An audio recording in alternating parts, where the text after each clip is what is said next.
Good video for the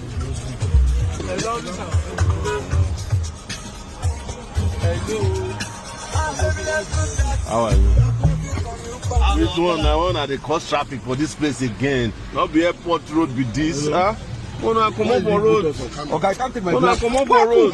Why are you hitting me? What's the problem? Down. Why are you hitting me? What's the problem? We are not parking. We are not supposed to be causing traffic to the airport. We are not parking. When I calm down. What have I When I done calm wrong? Why are down. you hitting me? When I calm down. I cannot We wear know my the glasses park. again. We know the park. You are bring your glasses. I know the touch my park. glass. Why are you touching my glass? Now they cause traffic Why for are you road. touching my glass? We don't need this traffic. This is the What's the airport. problem? This What is have the I done airport wrong? road. I know the park. I know the What you park. said? Come What's on the for problem? road. What have I done wrong? Come on for road. I know the What you park. Go bring your commissioner. I know the This is park. my...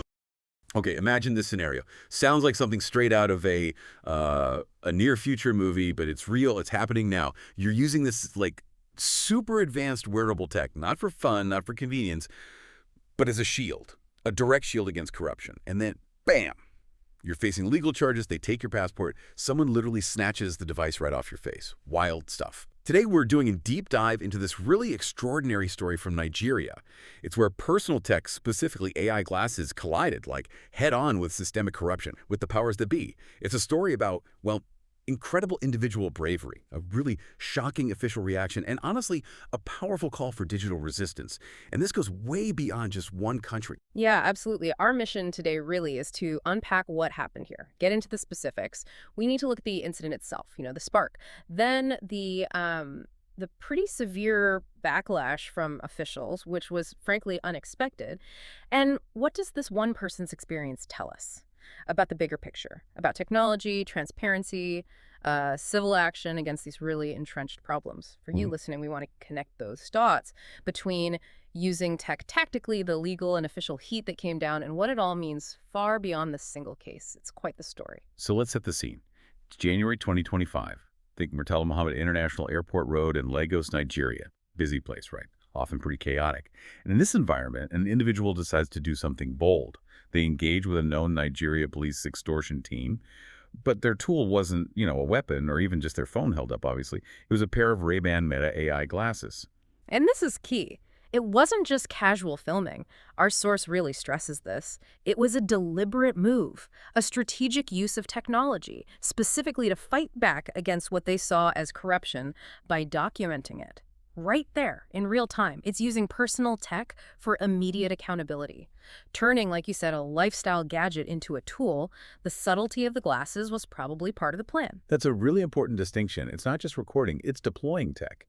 Okay, so here's the million-dollar question. Right. What happens when you do that? When you use tech to challenge authority so directly, what was the immediate official reaction? You'd hope, maybe, they'd look into the corruption, right? Well, that's exactly where things take a pretty alarming turn. Shockingly, really. Instead of investigating the officers accused of extortion, the Inspector General of Police himself, the IGP, Kayode Egbetokun, the top cop in Nigeria, ordered the individual's arrest immediately, which, as the source points out, just completely flips the script. The focus instantly shifts from the alleged extortion to the act of recording it, a very telling response. Wow. An inversion is right. And it wasn't just a slap on the wrist, was it? Digging into the legal side, this individual was then charged in federal high court. And the charge, get this, the source calls it an absurd claim of cybercrime? Cybercrime, just for filming police officers in public. I mean, usually cybercrime is hacking, fraud, that kind of thing. Exactly. Using that charge here feels like a real stretch, like weaponizing the law itself. Yeah. And they even use police statements as evidence to try and push for a criminal trial, though apparently that trial has just stalled. And beyond the chart itself, the judicial response is also fascinating. Justice M.S. Lyman, Federal High Court in Abuja. He granted bail eventually, okay, but only after seizing the person's international passport. It's their passport. Yeah. Taking someone's passport, that signals that this was viewed extremely seriously by the authorities, way beyond just filming. It's just they saw this person, or maybe the recording itself, as a major threat, maybe a flight risk, or they just wanted control.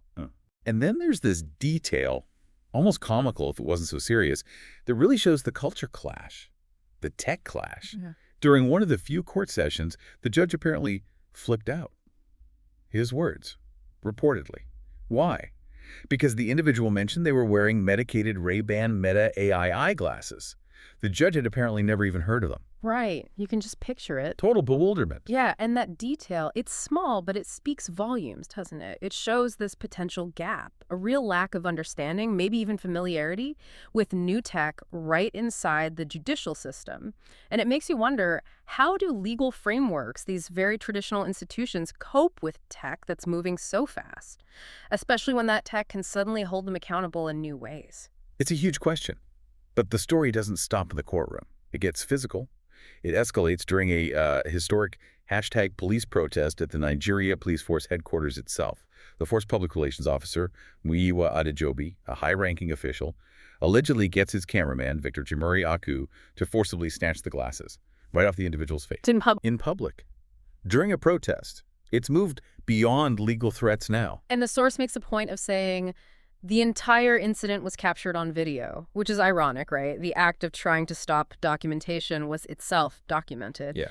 But it really underlines how focused the authorities were on that device, on the glasses themselves. Suggests a real opposition to being recorded to the point of physical force, even when other cameras are rolling. It's pretty brazen. So what happens after something like that? Surely there's some consequence. The individual did the right thing, lodged a criminal complaint right away at the police office in Esokoro.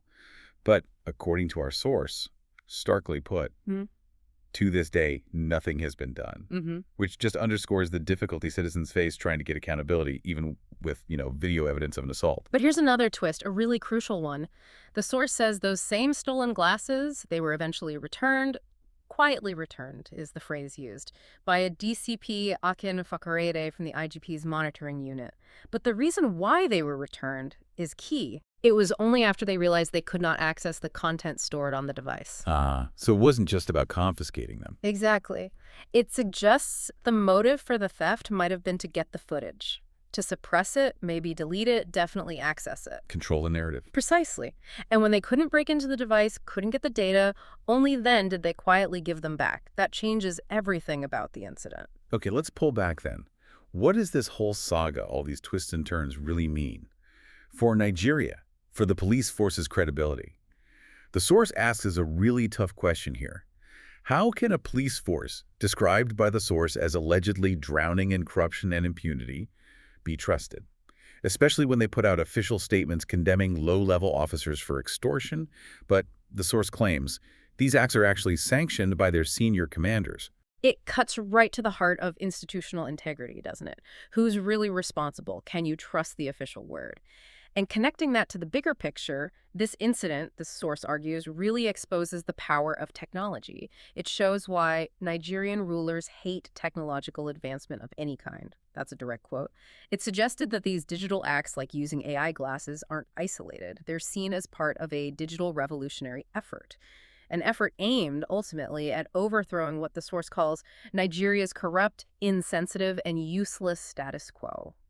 So tech isn't just for watching. It's framed as a weapon for change. And a revolutionary tool. And to back up this idea, this fear of tech within the establishment, the source points to a quote. It's from a very high-profile figure, Senator Bamidele Opiemi. He's the Senate Chief Whip, part of the ruling APC party, close associate of Tinubu.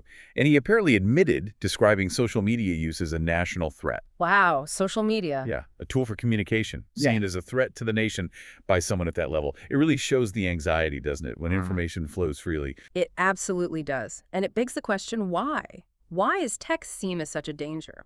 The source gives a direct answer. The fear of technology by those in power is precisely why digital resistance has become their greatest enemy and, I dare say, nemesis. It draws a straight line. Tools that create transparency cameras, social media, AI glasses are perceived as a direct challenge to authority built on keeping things hidden. When you can't control the information anymore, the power dynamic shifts.